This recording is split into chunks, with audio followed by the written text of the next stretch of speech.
ডিম আমরা কিন্তু একসাথে অনেক মানাই। সত্যি? তোমাকে ভাজি করলে সবাই অনেক পছন্দ করে, এজন্য আমি তোমাকে ভালোবাসি। ডিম আমরা কিন্তু অনেক ফেমাস। ডিম তরকারি মানেই সবার ফেভারিট। হ্যাঁ, ঠিক বলেছো। তুমি তাহলে আমাকে আদালতে চুজ করবা তো? এখন আমি কি করব? দুজনই তো আমার জন্য পারফেক্ট।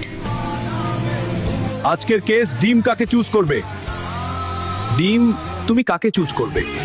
ডিম ভাজি নাকি ডিমের কোরমা? আমি কিছুই বুঝতে পারছি না।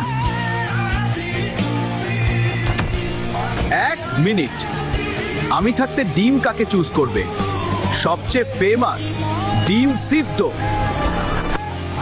আমি তো তোমার জন্যই অপেক্ষা করছিলাম। ডিম সিদ্ধ ছাড়া কিছুই চলে না। আমরা তো ভাবছিলাম আমরাই জিতবো, শেষে জিতে গেল সিম্পল ভালোবাসা।